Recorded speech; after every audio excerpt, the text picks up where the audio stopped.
Hello विद्यार्थी मित्रांनो, global online प्लॅटफॉर्मवरती आपल्या मनापासून स्वागत. तर जे विद्यार्थी MS सेट 2024 करता प्रिपरेशन करत आहे आणि तुमचं जर पेपर 2 कॉमर्स आहे तर आजचा हा व्हिडिओ आपल्याकरता अत्यंत उपयोगी राहणार आहे.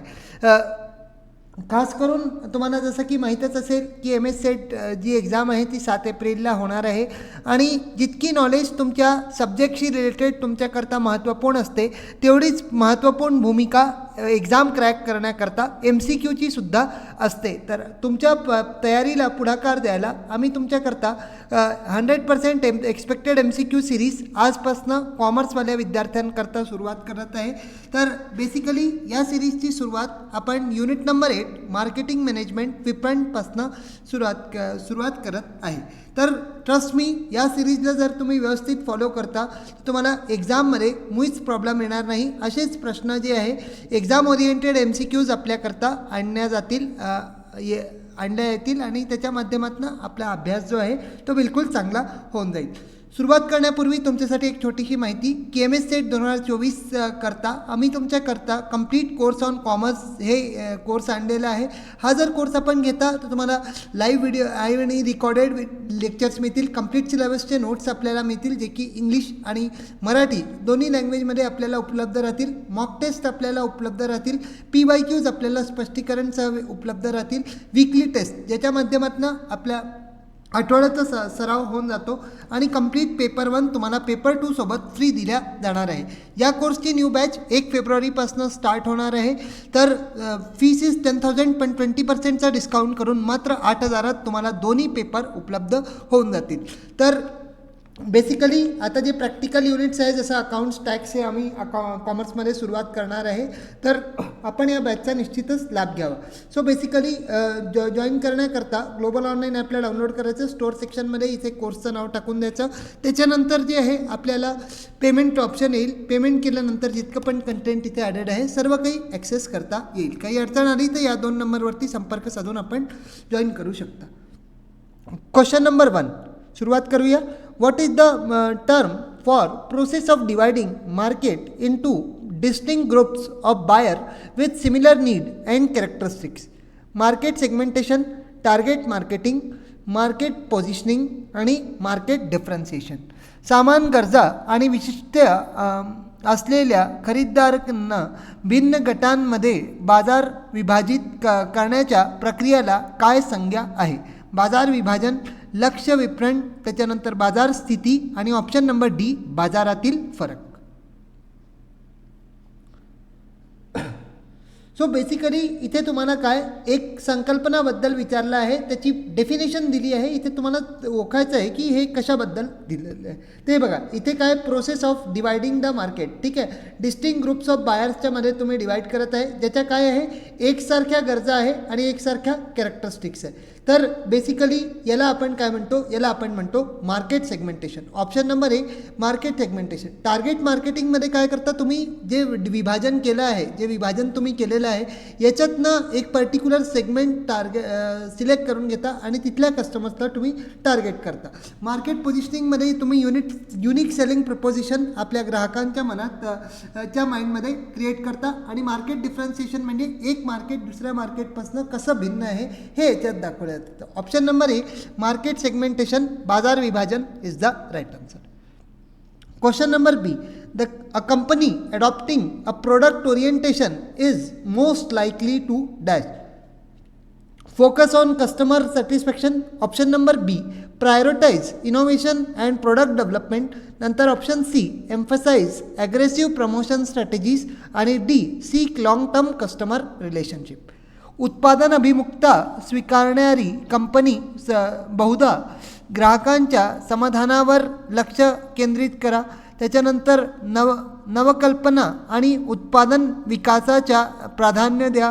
त्याच्यानंतर आक्रमक प्रचालक धोरणात जोर द्यावा आणि दीर्घकालीन ग्राहक संबंध शोधा.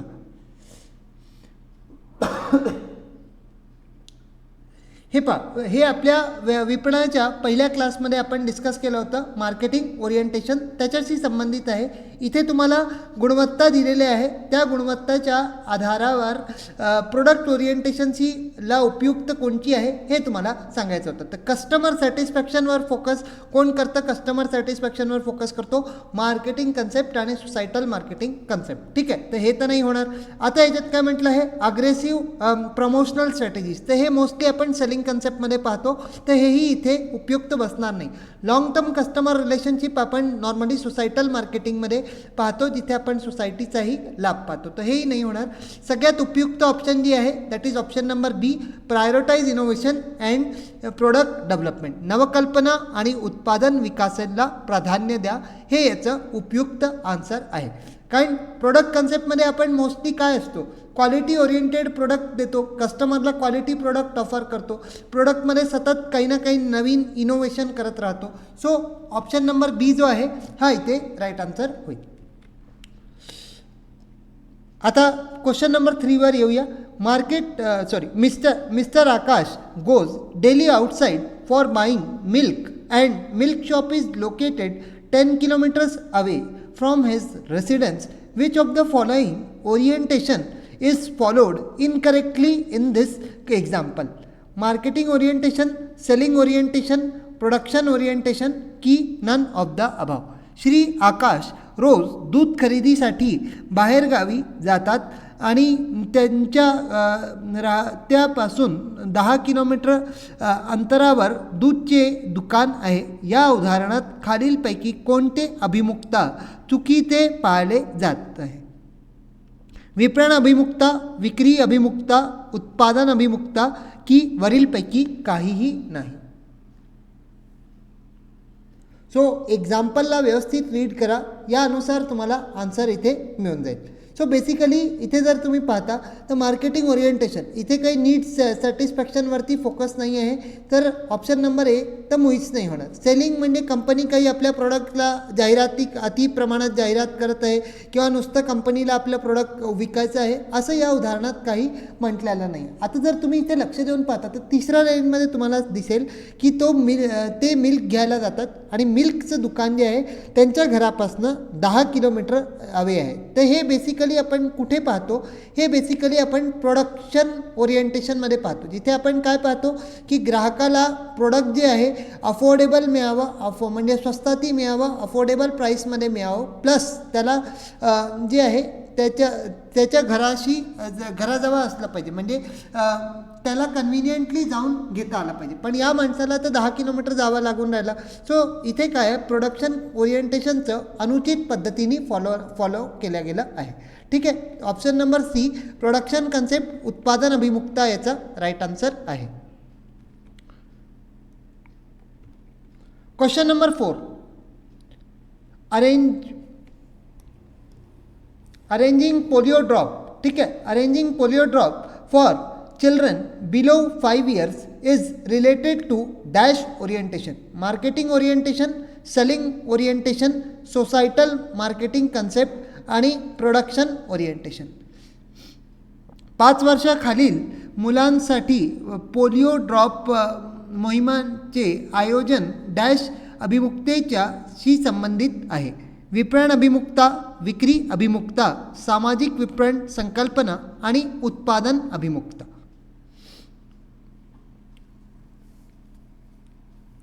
So I hope easy question होता हा, आपल्याला जमला असेल. इथे काय म्हटलं आहे की आपण काय पोलिओ ड्रॉप्स कॅम्पेन्स जे लहान मुलांसाठी लावतो, जे ज्यांचं वय 5च्या खाली असतं त्यांच्याकरता आपण पोलिओ ड्रॉप कॅम्पेन्स लावून राहिलो. तर हे बेसिकली कशाशी संबंधित आहे? जे लहान मुलं आहे ते अल्टिमेटली कशाचा भाग आहे? सोसायटीचा भाग आहे. तर आपण काय करत आहे? सोसायटल मार्केटिंग कन्सेप्टचा इथे वापर करत आहे, सामाजिक विपणन संकल्पनाचा इथे आपण वापर करत आहेत. Option number C societal marketing. इथे काही तुम्ही पोलिओ ड्रॉप्स जे आहेत त्यांची विक्री नाही करत आहेत, तर सेलिंग कन्सेप्ट तर मुळीच नाही येणार. मार्केटिंग ओरिएंटेशन लोकांना गरज आहे तरी त्यांच्या नीड सॅटिस्फाय करत आहे असं काही प्रश्नात म्हटल्या नाही गेला. सर्वात उपयुक्त हे जे बनेल option that is option number C सामाजिक विपणन संकल्पना, societal marketing concept will be the right answer. Option number C is the right answer.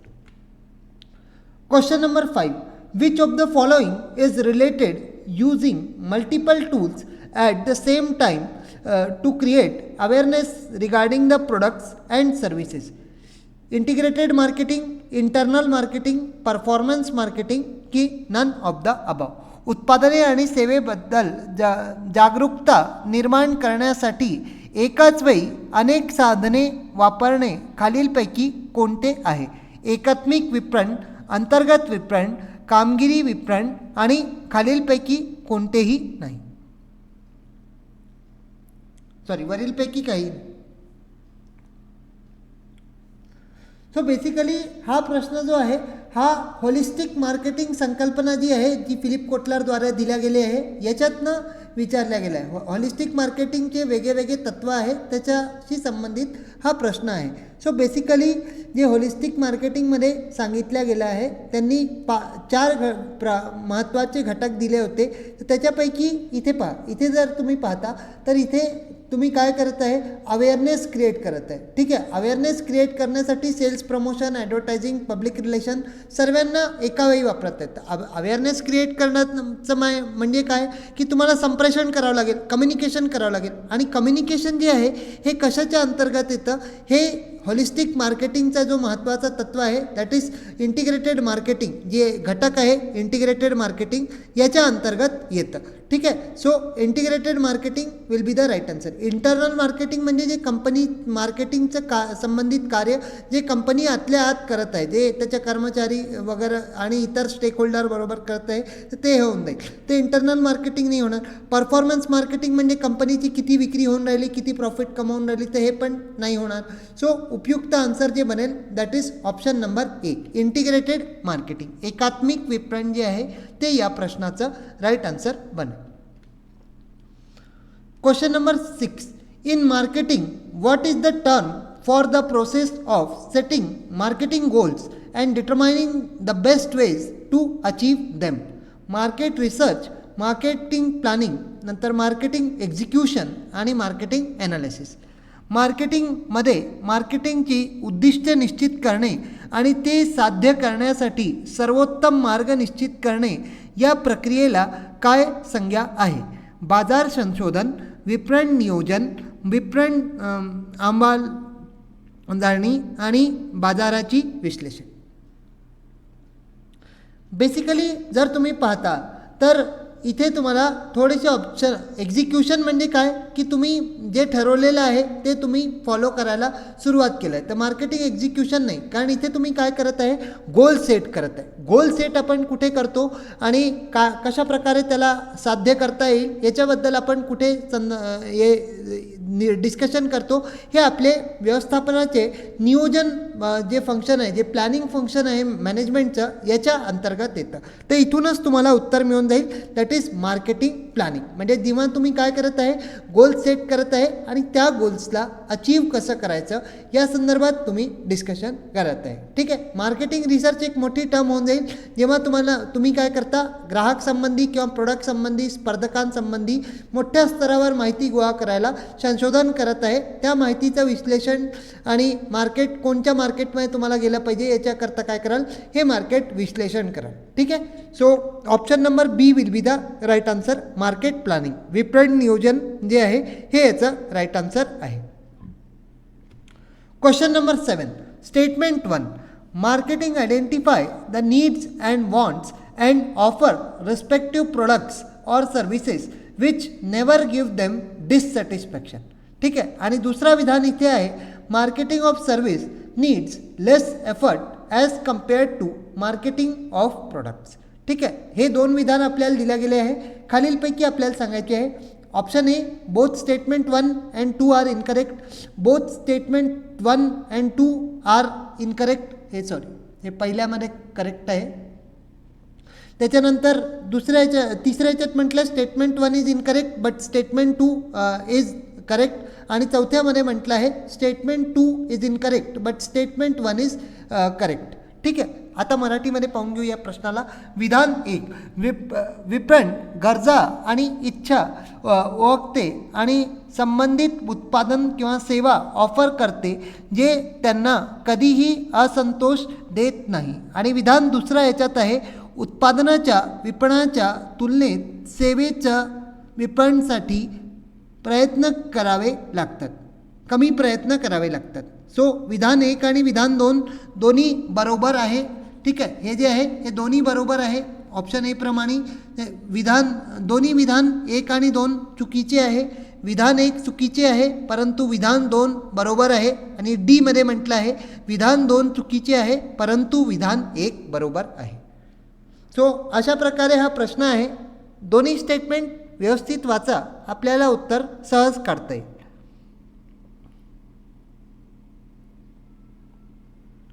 I hope आपल्याला जमलं असेल. तर पहिला विधान जर तुम्ही पाहता तर मार्केटिंगमध्ये तुम्ही काय करता की ग्राहक आणि जे ग्राहक आहे त्यांचे गरजा आणि त्यांच्या आवश्यकता ते तुम्ही ओळखता आणि त्याच्यानंतर जे आहे त्यांना प्रोडक्ट आणि सर्व्हिसेस ऑफर केल्या जातात. ठीक आहे, आणि कधी कधी असं होतं की सगळ्याच वेळी तुम्हाला संतोष मिळेल असं नाही आहे. पण यांनी काय लिहिलं, यांनी लिहिलं नेवर गिव्ह डिससॅटिस्फॅक्शन. अरे बाबा, कधी ना कधी फॉर एक्झाम्पल तुम्ही हॉटेलमध्ये जाता, स्टॉलवर जाता, तिथे नाश्ता करता, तर आवश्यक थोडी नाही की तो नेहमी तुम्हाला चांगला नाश्ता देईल. कधी ना कधी तर तिथे खाऊन तुम्हालाही असंतोष होऊ शकतो ना. सो इथे यांनी काय लिहिलं, नेवर गिव्ह देम डिससॅटिस्फॅक्शन, म्हणजे कधीच असंतोष होणार नाही. तर हे बेसिकली काय आहे, हे विधान याच्यामुळे चुकीचं झालं. हा जो कधीही जो शब्द दिला आहे यांनी, हे याच्यामुळे हा विधान पहिला चुकीचा झाला. आता दुसरा विधान जर तुम्ही पाहता तर marketing of services needs less effort as compared to marketing of product. आता हाही विधान जे आहे हा विधान पूर्णपणे विपरीत लिहिलं गेलं आहे. जे प्रोडक्टचं जे विपणन असतं, प्रोडक्टचं विपणन कंपॅरेटिव्हली सोपं असतं. प्रोडक्टची मार्केटिंग नेहमी सोपं असते, ते कमी एफर्ट लावल्यानेही मार्केटिंग प्रोडक्टची होऊन जाते. पण जी सर्व्हिस मार्केटिंग असते, सर्व्हिस करता मार्केटिंगला भरपूर एफर्ट्स लावावे लागतात. सेवेचं विपणन करायला कंपनीला भरपूर एफर्ट्स जे आहे ते लावावे लागतात. ठीक आहे, तर ऑप्शन नंबर 2 ही चुकीचं आहे. सो इथे काय बनतं, इथे आपला जो उपयुक्त उत्तर बनतो दॅट इज ऑप्शन नंबर बी. दोन्ही विधान जे आहे ते इनकरेक्ट आहे. ठीक आहे, विधान 1 आणि विधान 2 दोन्ही विधान चुकीचे आहे. ओके, आय होप आपल्याला हे प्रश्न समजला असेल. कोणाला कुठल्याही प्रश्नात अडचण आली तर कमेंटमध्ये विचारू शकता. Question number 8, which of the following correct statement, खालीलपैकी कोणतं विधान बरोबर आहे हे आपल्याला सांगायचं आहे. Customer needs are not much considered under the selling concept.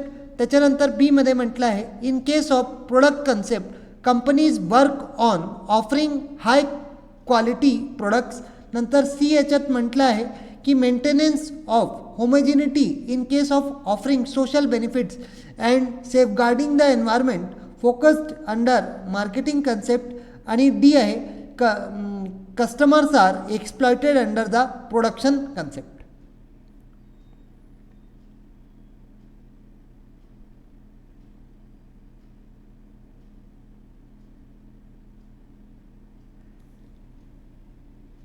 So इथे जर पाहता हा इथे नॉट नाही आहे. ठीक आहे, इथे जो आहे हा नॉट नाही.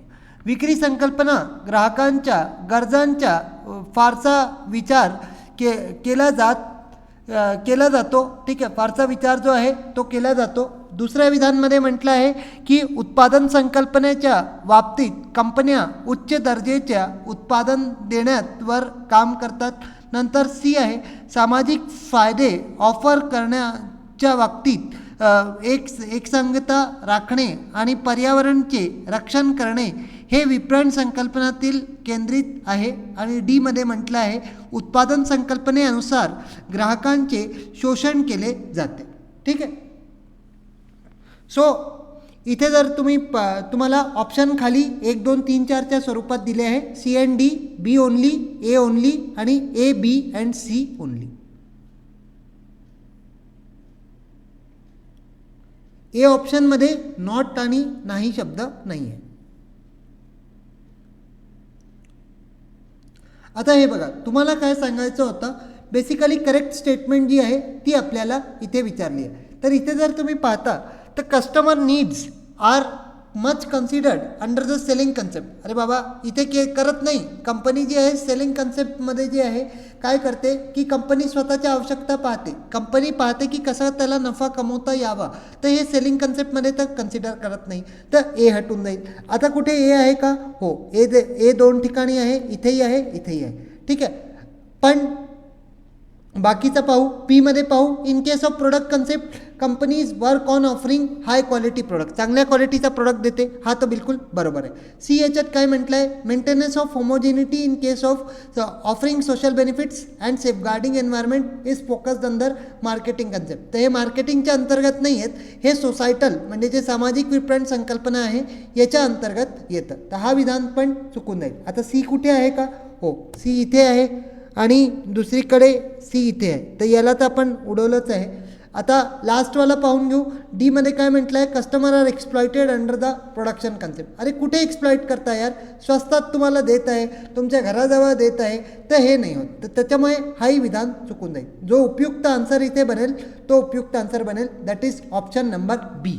बी ओनली जो आहे हा याचा राईट आन्सर होईल. ठीक आहे. इथे नॉट नव्हता.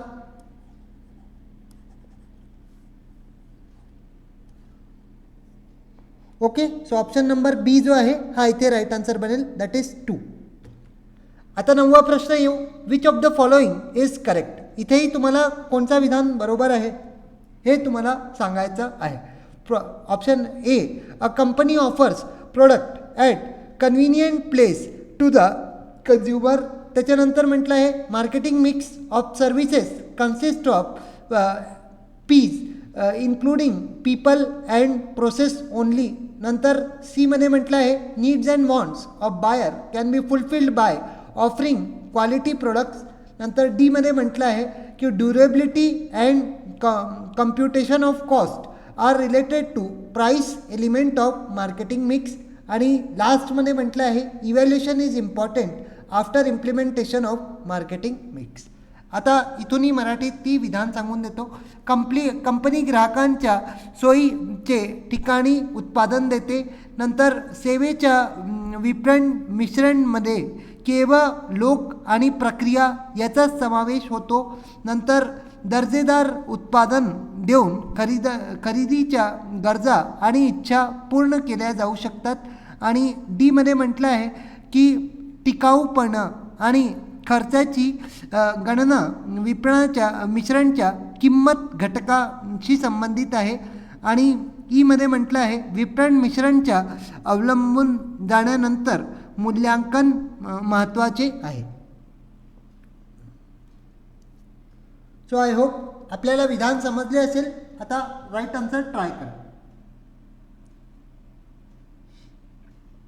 आता हे बघा, मी तुम्हाला मागे सांगितलं होतं की जिथे ओनली शब्द दिसतो तिथे थोडा विचारपूर्वक राहायचं. तर मार्केटिंग मिक्स ऑफ सर्व्हिसेस जे आहे याच्यात 3 ॲडिशनल पी कोणते येतात? पीपल येतो, प्रोसेस येतो आणि फिजिकल एव्हिडन्स. पण यांनी काय म्हटलं? यांनी म्हटलं की फक्त लोक आणि प्रक्रिया येतात. तर ऑप्शन नंबर बी, स्टेटमेंट बी जो आहे तो चुकून जाईल. आता आपण पाहू की बी कुठे कुठे आहे. बी जो आहे तुम्हाला इथे दिसतो आहे. ठीक आहे. इथेही बी मेन्शन्ड आहे. आणि तर हे 2 तर ऑब्वियसली डिलीट होऊन जातील. आता सी जर पहिला जर पाहता company offers product at convenient place to the customer. बरोबर आहे. तुम्ही फ्लिपकार्टवरून ऑर्डर कराल, तुमच्या घरी पोहोचवून देईल. तर हे ए तर आहे तो बिलकुल बरोबर आहे. आता ए जे आहे ते 2 ठिकाणी आहे. तर आपण पलीकडचाही पाहू. डीला जर सीला जर तुम्ही पाहता तर सी याच्यात काय म्हटलं आहे की needs and wants of the buyer can be fulfilled by offering quality product. तर बरोबर आहे की ज्या आवश्यकता आणि ज्या इच्छा आहे त्या बायरच्या तुम्ही क्वालिटी प्रोडक्ट देऊन पूर्ण करू शकता. तर ए आणि सी एकत्र कुठे दिसत आहे? या शेवटच्या ऑप्शनमध्ये ए आणि सी. आणि जर ई पाहता तर ईमध्ये काय म्हटलं आहे की इम्प्लिमेंट करण्यानंतर मूल्यांकन जे इव्हॅल्युएशन आहे हेही महत्त्वाचं आहे. हाही विधान अगदी बरोबर आहे. इथे काय म्हटलं? Durability and computation of cost. तर हे बेसिकली प्राईसमध्ये ड्युरेबिलिटीचं काही महत्त्व नाही आहे. ठीक आहे. तर डी आणि जो बी ऑप्शन होता, बी स्टेटमेंट होती ही चुकीची होती. त्याच्यामुळे आपला राईट आन्सर काय बनेल? ऑप्शन नंबर 4 ए, सी आणि ई. ठीक आहे. ए, सी आणि ई जे आहे हे आपलं राईट आन्सर बनेल. ओके. लास्ट क्वेश्चन आहे आजचा. Which of the following is not part of 4 C's of marketing. खालीलपैकी कोणते विपणन 4 C'चा भाग नाही? कॉस्ट, कंटामिनेशन, त्याच्यानंतर कम्युनिकेशन आणि कस्टमर, आणि खर्च, दूषित होणे, संवाद आणि ग्राहक. सो इथे तर उत्तरच आलेलं आहे. ऑब्वियसली गोष्ट आहे की कॉस्ट, कम्युनिकेशन आणि कस्टमर हे तर भाग आहे, पण कंटामिनेशनचा इथे काही आवश्यकता नाही आहे. ठीक आहे, कंटामिनेशन, दूषित होणे असा काही मार्केटिंगमध्ये प्रकार नाही आहे. ओके, सो कॉस्टच्या जागी इथे काय पाहिजे होतं? इथे जर कन्व्हिनियन्स असतं तर ते उपयुक्त ठरलं असतं. ठीक आहे.